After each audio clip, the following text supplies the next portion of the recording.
We're back. Give me a thumbs up if you're happy for another stock analysis. We got a treat today, something a little different. An equity REIT recovery play with future upside as the economy improves. We're going to first review real estate investment trusts and then jump right into the stock analysis. Stick around until the end of the video to know whether this is a good time to enter a position. Real estate investment trusts, commonly referred to as REITs, are companies which own, operate, or finance income-generating real estate. There are two different types.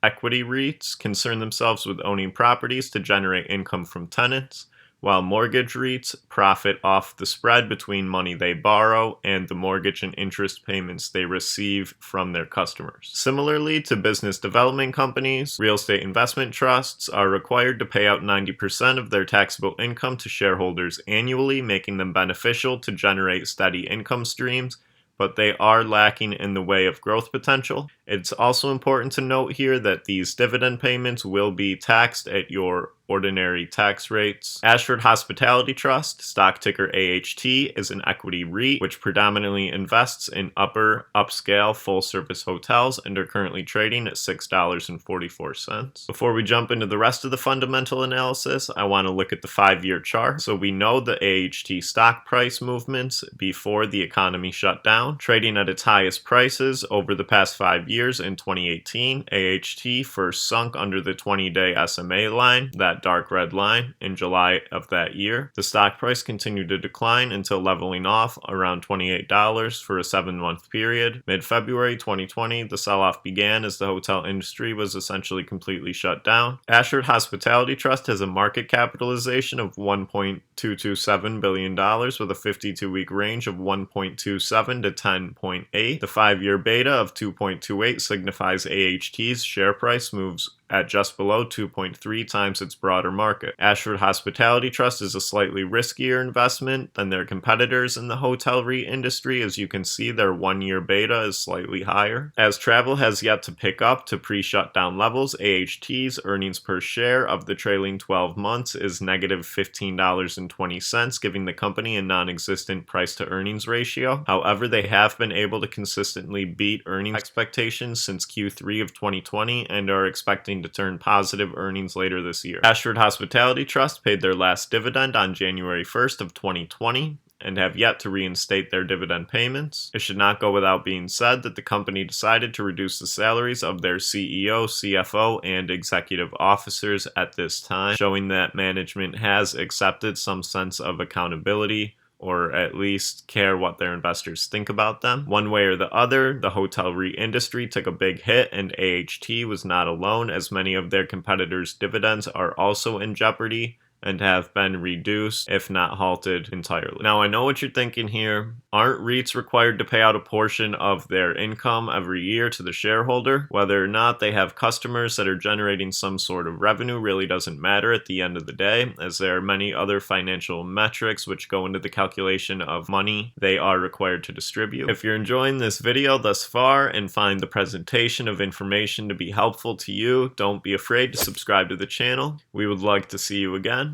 Also, leave me a comment letting us know of your best pandemic bounce back play. Ashford Hospitality Trust has a price to book ratio of 0.32, which is very good, as the book value of the company is more than twice that of the share price, which signifies AHT is currently undervalued. Another good fundamental metric is their current ratio of 2.72, giving us insight that management is effectively handling their short-term debts, as their assets more than double their debt that they plan to pay over the next year. Long term, things are looking a bit more iffy, with total cash weighing in at $225.55 million and a much larger total debt of $3.99 billion.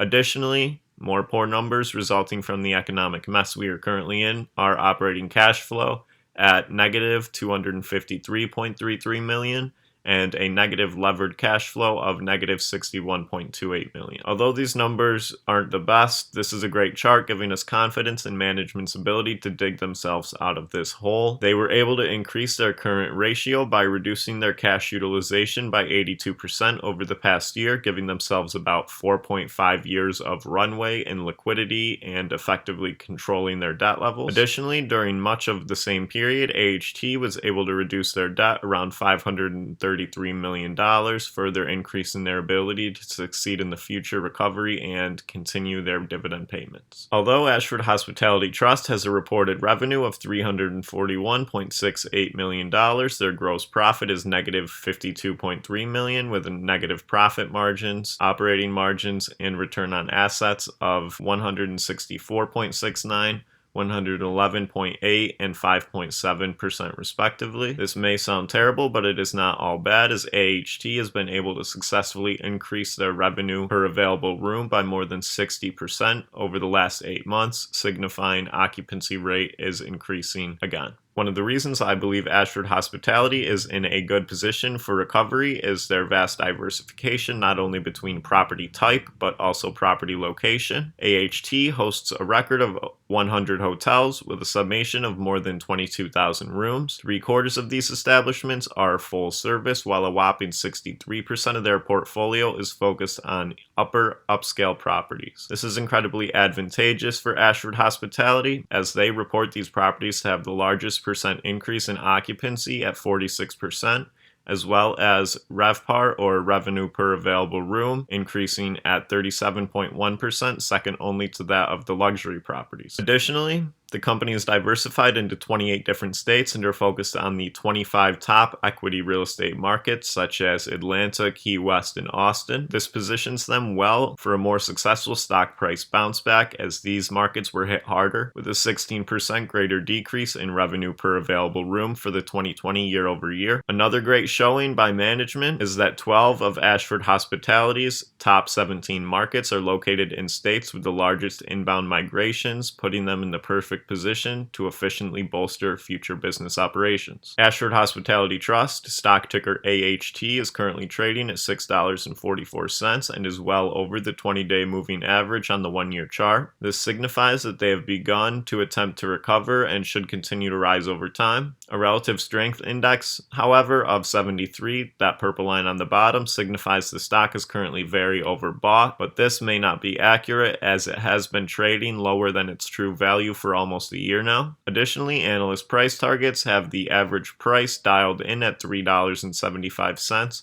with a high under the current price at $6. Alongside that, they are recommending the stock to be a soft buy with a recommended rating of 2.7. At the end of the day, I believe that management has shown enough in their ability to survive and rebuild in the post-pandemic period. And at this point, the chances that Ashford Hospitality do end up going bankrupt are slim to none. As a result of this, holding a long-term position in AHT should present some great growth potential for you, but I am not sure that the full recovery effort regarding share price has begun yet, as travel is not nearly back to its old rates. And additionally, the share price may be currently inflated on successful earnings hype from May, and a correction may occur soon. Whether or not you take a position in Ashford Hospitality Trust really depends on your opportunity cost and if you believe the money could be better invested elsewhere, especially because you must factor in and consider that the company does not currently pay a dividend. I hope you found this video helpful and learned something new. Remember to slam that thumbs up button, subscribe to the channel, and leave me a comment down below letting me know what you would like to see next. As always,